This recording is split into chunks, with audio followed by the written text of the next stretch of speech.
예, 승리하셨습니다. 이번에는 처음으로 나타나는 거죠. 저희 위크 스터디, 즉 주일날 일주일의 말씀을 한번 흐름을 살펴봄으로써 일주일 동안 우리가 어떤 말씀을 할지, 어떤 말씀을 가지고 학습을 하는지, 묵상을 하는지 이제 그 기틀을 잡는 것입니다. 자, 그래서 위크 스터디 들어가기 앞서 항상 말씀드리지만 이 책은 그 박윤일 목사님의 구속사로 조망한 연속 강해집 창세기 강해 1권을 기초로 편집이 되었고 음, 준비가 되어 있는 것입니다. 그래서 깊이 있게 말씀을 묵상하실 분들 또 리더분들은 꼭 이 책을 참조해서 더 잘 준비해서 함께 모임을 하셨으면 좋겠습니다.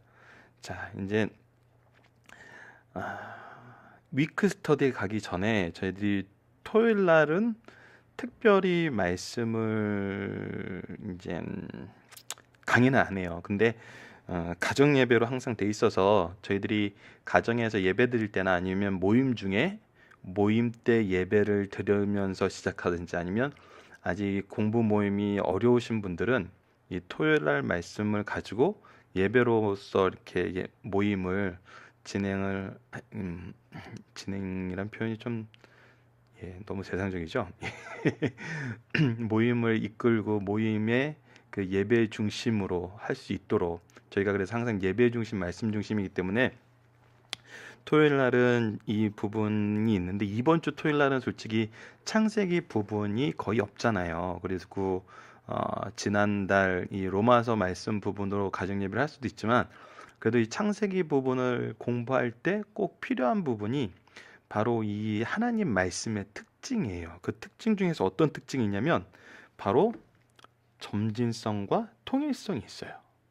이 점진성과 통일성이란 부분에 대해서 우리가 이해를 하고 있지 않으면은 조금 성경 말씀을 배우는데 어려움을 느낄 수 있어요. 그래서 성경을 이제 단편적으로 보기보다는 전체 내용의 흐름을 정확하게 이해를 하기 위해서 이 계시의 점신성과 통일성을 우리가 알아야 되는데 그 부분을 설명하는 게 바로 이번 주 토요일 말씀이었어요. 그래서 토요일 말씀을 보면은 두 구절이 이제 핵심입니다. 먼저 히브리서 1장 11절 말씀인데 옛적의 선지자들 통하여 여러 부분과 여러 모양으로 우리 조상에게 말씀하신 하나님이 자 옛적의 조상들에게 말씀하셨던 하나님이 이 모든 날 아들을 통하여 우리에게 말씀하셨으니 이 아들은 만유의 상속자로 세우시고 또 그로 말미암아 모든 세가 지어졌느니라. 즉 과거에 우리에게 주셨던 옛적의 선지자들을 통해서 주셨던 그 여러 모양의 말씀들이 점점 이어서 어떻게 됐냐면 아들을 통하여 하시면 그 말씀에 대한 거란 거죠. 그래서 이것이 점점 더 커지는 거예요. 하나님의 언약은 갱신되고 또 점점 확대되고 또 확장되는 이 점진성을 가지고 있다는 거예요. 근데 이 점진성에서 끝나는 것이 아니라 서로 연결이 돼요. 유기성이 있어요. 통일성이 있어요. 그 통일성은 구속에 대한 통일성이죠. 그래서 이사야 34장 16절 말씀을 보면 너희는 여호와의 책에서 찾아 읽어보라. 이것들 가운데 빠진 것이 하나도 없고 제 짝이 없는 것이 없으니 이는 여호와의 이 일을 명령하셨고 그의 영들이 이것을 모았습니다. 서로 상충되는 게 없어요. 상충되게 해석해서 잘못 행한 거는 있어요. 그것이 대표적인 것이 장로들의 유전이죠. 내 부모를 공경하라 한 법과 고르반이란 법은 완전히 상충된 잘못된 법이에요. 하지만 하나님 말씀은 상충된 것이 없어요. 유기성이 있고 구속의 내용에 대해서 통일성이 있어요. 이 부분을 설명하는 것이 바로 토요일 말씀이에요. 그래서 우리가 창세기를 보고 그 다음에 마가복음을 보고 요한복음을 보고 다시 구약으로 왔다가 다시 신약으로 가도 우리가 동일하게 느낄 수 있는 것은 바로 이 계시의 점진성과 통일성, 즉 유기성이에요. 그 부분에 대해서 우리가 토요일 날 가정 예배를 통해서 한번 말씀을 경험해 본 겁니다. 그래서 우리가 이 부분을 더욱더 확장돼서 여러분들이 잘 느낄 수 있도록 저희들이 동영상 강좌를 준비했어요. 그래서 올 1년은 저희들 페이퍼와 이 동영상을 통해서 온라인을 통해서 각각의 그 해당하는 말씀을 연구하지만 또 박유일 목사님 동영상 강좌 로마서를 통해서 올 일주일에 한 편씩 수요일날 업로드되기 때문에 아마 올 한 해를 넘을 것 같아요. 그래서 어쩌면 오늘 한 해는 그 우리 작년에 마지막에 공부하셨던 분들은 더 익숙하게 복습을 하는 의미로 또 이 성경 전체의 흐름을 잘 이해하기 위해서 이 새롭게 공부하시는 분들도 수요일날 한 40분에서 50분 남짓 되는 동영상 강좌 한 번씩 업로드 될 때마다 또 틈틈이 또 시청하셔서 말씀의 이 점진성과 통일성, 유의성을 다 잘 이해하면서 말씀을 해석하시면은 오히려 이 잘못되거나 어긋난 방향에서 빠질 염려가 아마 많이 줄어들 것입니다. 그래서 본문에 나와 있는 말씀을 한번 간단하게 읽어보고 이제 오늘 위크 스터디로 넘어가도록 하겠어요. 자, 계시의 점진성이다. 같은 계시일자라도 옛적에 주신 계시와 모든 날 마지막에 주신 계시가 있다. 다 같은 계시지만 평면에 놓고 보면 율법 초보 단계에서 주신 계시를 신약에 와서도 고집하며 계시를 영구화할 수도 있다. 이런 부분이 이제 잘못된 부분이죠. 예를 들면 모세 율법의 할례 제도 등 구약의 모든 의식법은 주님의 십자가 대속의 사건으로 완성되었으나 그것을 영구화하려는 것이다. 즉 예수님을 가르쳐 주기 위해서 만들었던 법을 예수님을 믿고 만나서 믿고 고백하고 전하는 그때도 여전히 예수님을 예시하는 그거에 목매여 있는 거예요. 근데 이것이 이제 잘못된 이유는 이 옛것에 목매여 있다가 예수님을 놓치게 되는 경우가 있다는 거죠. 그래서 이 계시의 점진성을 쭉 올라가는 점진성을 바로 이해하지 못하면은 우리가 어떻게 되냐면 오히려 말씀을 중간에서 끊어먹게 되는 거예요. 그래서 이 계시의 점진성에 대해서 이해하고 예표로 주신 것과 이루신 것과 우리가 이제 전해야 되는 것을 우리가 잘 발견할 수 있어야 돼요. 그래서 오히려 우리가 계시의 축복 시대에 있다는 것은 이 계시가 완성된 시대에 있으면서 구약에 얘기하는 이것이 무엇을 예표하고 있는지 더 풍성하게 이해할 수 있다는 거죠. 그래서 구약의 얘기를 하면서 예수님을 소개할 수 있는 거예요. 이 부분에 대해서 사도 바울의 그 선교 사역을 통해서 보면은 재밌는 게 있어요. 사도 바울이 전 세계 전도를 하면서 회당에 방문할 때는 회당에 그 당시 말씀을 전할 때 자기가 원하는 말씀을 전하는 것은 아니었던 것 같아요. 그 교수님들이나 이 부분에 연구하신 분들의 말을 들어보면은 회당에서 그때 말씀을 읽을 때는 그 교회력에 유대 교회력에 해당하는 그 말씀들이 항상 낭독이 된대요. 그래서 그 말씀이 낭독되고 난 다음에 이 말씀에 대해서 설명할 사람이 있으면 나와서 설명하라고 했을 때 회당장이 그 부분에 대해서 설명하고 싶은 사람을 허하면은 그 사람이 그 말씀을 전하는 거죠. 즉 사도 바울이 회당에 들어가서 말씀을 전할 때는 구약의 말씀이 낭독이 된 거예요. 그 부분이 사도행전에서 나오는데 구약의 말씀이 낭독됐을 때 그때 사도 바울이 나가서 예수님을 이 구약의 말씀에 근거해서 가르쳐요. 그러고 나니까 사람들이 너무 놀랐고 이 말씀의 은혜가 큰 거예요. 그러니까 더 배우고 싶어서 이제 가정교회가 성립이 되고 그 가정교회에서 매일 모여서 예수님을 배우게 되는 거죠. 즉 이 얘기는 뭐냐면 구약의 내용으로 예수님이 어떻게 계시되었는지 항상 연결돼서 가르칠 수 있다는 거예요. 우리가 성경을 그 연속 강해를 통해서 배우는 이유는 바로 이 부분이 큰 그 중요성을 차지하고 있습니다. 우리가 단편적으로 사건적으로 이 케이스 바이 케이스로 자기 마음대로 해석을 하는 것이 아니라 그리스도의 이 복음까지 어떻게 연결되어 있는지 이 점진성과 확대성을 통해서 우리가 보게 되는 거죠. 그리고 나서 계시는 통일성과 유기성이 있어요. 계시에는 시대와 계시의 도구로 쓰임받는 선지자와 사도에 따라 각기 특성이 있어요. 아까 우리 이제 이틀 전에도 왜 성경이 한자도 틀리면 하나님의 말씀입니까 했을 때 사도와 선지자들이 용어 선택과 사상 표현이 다른 게 있어요. 그러나 한 하나님께서 주신 계시라는 점에서 각기 다른 계시 사이에 통일성과 유기성이 있어요. 성경이 이래서 하나님의 말씀이라는 증명이 되는 거예요. 각기 다른 사람이 다른 시대에 다른 환경에서 다른 목적을 가지고 적은 것 같은데 구속을 설명하는 데는 너무 완벽한 거예요. 그래서 우리가 성경을 구속사 중심으로 봐야 되는 이유가 또 여기 있는 것입니다. 어느 계시도 전체 계시와 조화를 이루고 있어요. 상호 필요한 것이며 어느 계시도 전체 계시와 따로 떨어져 제 기능을 발휘할 수 없어요. 이렇게 보면 신약은 구약에 잠재되어 있고 구약은 신약을 통해서 명백하게 드러난다는 사실을 깨닫게 돼요. 이는 성경이 이미 구속의 경륜을 우리에게 주시는 완전한 하나님의 말씀임을 증명해 주고 있는 거예요. 성경을 성경으로 해석해야 되는 이유가 바로 여기에 있는 거예요. 성경을 나의 경험으로 해석하면은 완전한 구속의 말씀에서 잘못된 해석이 될 수 있어요. 우리가 구속을 얘기하는 것이 아니라 성공을 얘기하게 돼요. 하나님의 방법을 얘기하는 것이 아니라 나의 관점에서 하나님 말씀을 해석하는 방법을 얘기하게 돼요. 하나님 관점에서 내가 그것을 내 삶에 적용하는 것이 아니라 내 관점에서 하나님의 말씀을 자의적으로 해석하게 된다는 거죠. 이 부분이 바로 우리가 계시의 통일성과 유기성을 이해하고 봐야 되는 이유예요. 동시에 왜 성경의 저자가 성령이시며 구속사를 이루기 위해 그 종을 불러 구속사의 일꾼으로 세우시는지를 배울 수 있어요. 우리는 바로 이 구속사의 일꾼이 된 사람들이에요.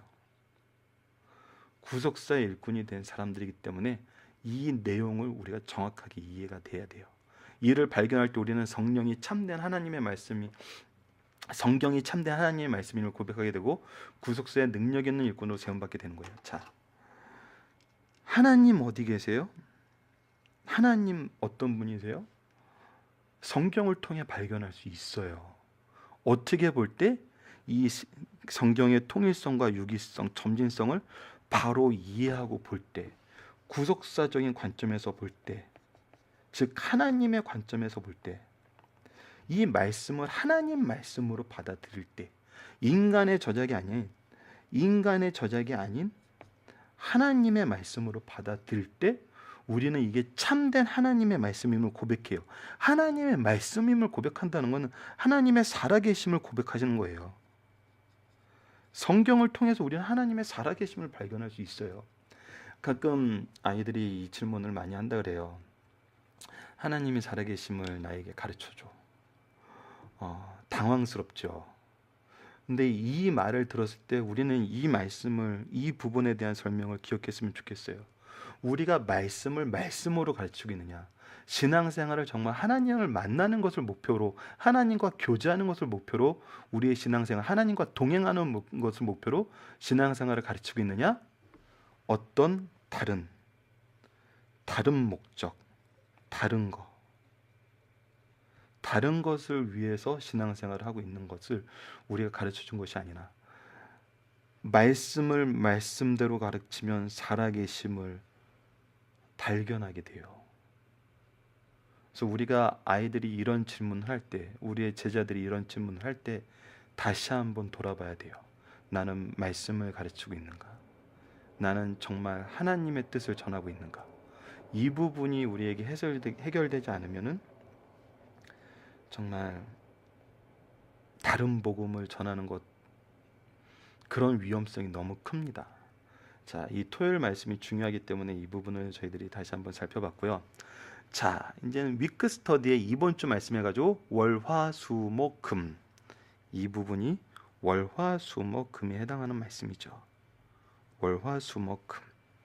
그래서 이 부분에 대한 구조적인 면에서 봤을 때 1장 1절에서 2장 4절은 첫 번째 파트인데 뭐에 대해서 설명하고 있냐면 바로 창조의 역사, 첫 시작, 신의 축복에 대해서 얘기하고 있어요. 그러면서 창조 기차사를 설명하는데 무엇을 가르쳐주냐면 하나님의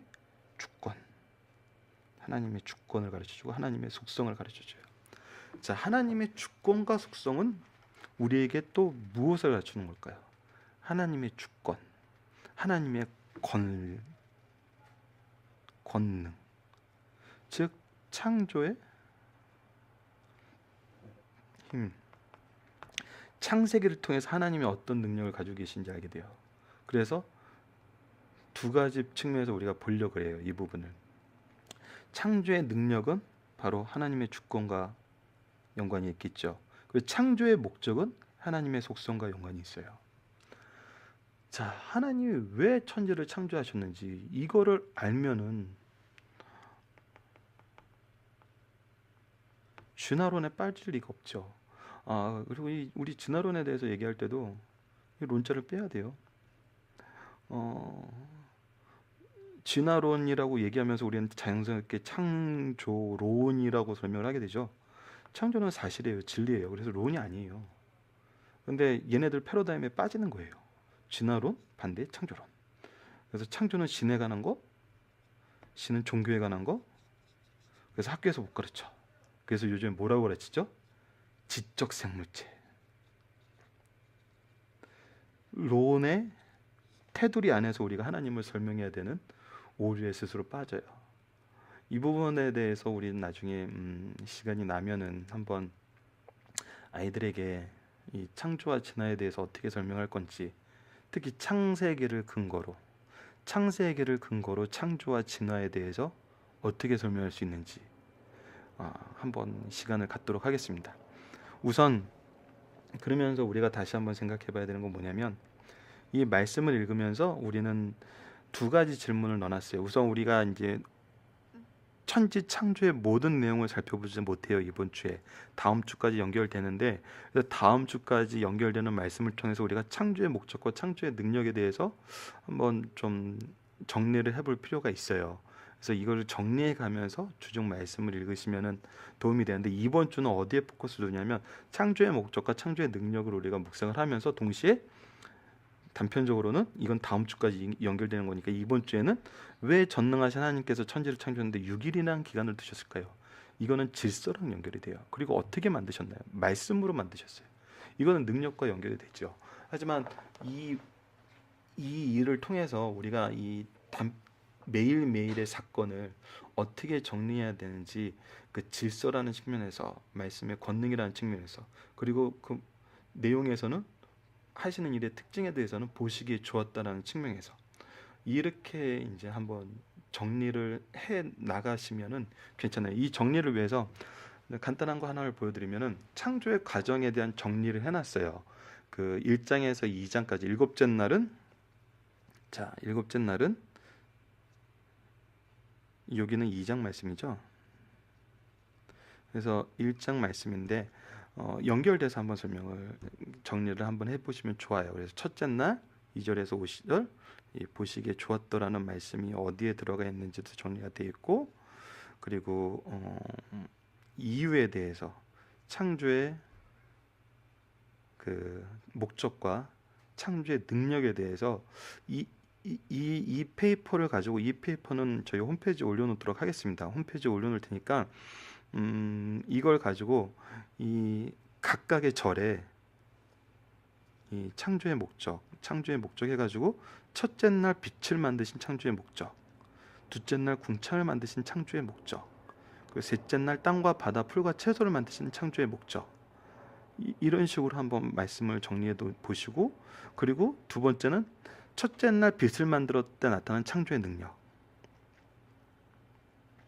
궁창을 만들었을 때 나타난 창조의 능력, 하나님의 능력의 속성, 이것이 무엇인지를 한번 옆에다 이렇게 같이 정리해 놓고 보시면은, 나중에 이 전체 페이퍼를 한번 정리해서 놓고 보시면은 굉장히 우리가 이 말씀을 설명하거나 이해하는데 좋은 이 페이퍼가 될 것 같아요. 그래서 저희들이 이것을 카페에 올려놓을 테니까, 카페에는 이 검은 부분을 하얀색으로 바꿔서 이제 적으실 수 있게, 글자를 검은색으로 해서 적으실 수 있게 이제 A4짜리 페이퍼로 하나 PDF 파일이나 그림 파일로 올려놓도록 하겠습니다. 그래서 이것을 다운로드 받으셔서 이번 주 다음 주 말씀을 정리할 때 이것을 하나하나 한번 채워놔 보세요. 그러고 나서 2주에 한번 이 페이퍼를 가지고 창조의 목적과 창조의 능력을 중심으로 한번 얘기를 해보도록 할게요. 그러면은 이것도 일목요연하게 좀 정리가 되면서 창조와 진화의 차이, 왜 성경적인 관점에서 진화의 진화를 주장하는 사람들의 그 속성이 보여요. 그래서 이 창조를 왜 우리가 믿을 수밖에 없는지, 진화론이 왜 틀린 것인지, 하나님의 창조의 목적에서 우리가 이걸 발견할 수 있어요. 그리고 이것이 죄랑 연결되면은 왜 진화를 주장하는 것이 이러한 진화를 주장하는 자들의 주장의 특징과 내용이 이 죄의 관점에서 보면은 또 보여요. 그래서 이거를 한번 잘 정리를 해서 저희들 나중에 한번 2주 후에 죄 문제까지 하면 3장까지 갔는데 우선 창조의 목적과 창조의 능력 부분은 2주 후에 저희들 뭐 이렇게 동영상 특강을 통해서 한번, 아니면 토요일 날 저희들 항상 리더 모임이 있는데 토요일 날 리더 모임 때 한번 이 부분은 나눠보는 시간을 가지도록 하겠습니다. 한번 이거는 이 말씀에 아주 맛있게 드시는 분들이 많아요. 말씀 연구하는 걸 너무 재밌어 하시는 분들이 계시는데 그런 분들은 한번 이 페이퍼를 정리해 보시는 것이 굉장히 좋을 것 같습니다. 오늘 이만 마치도록 하겠습니다. 감사합니다.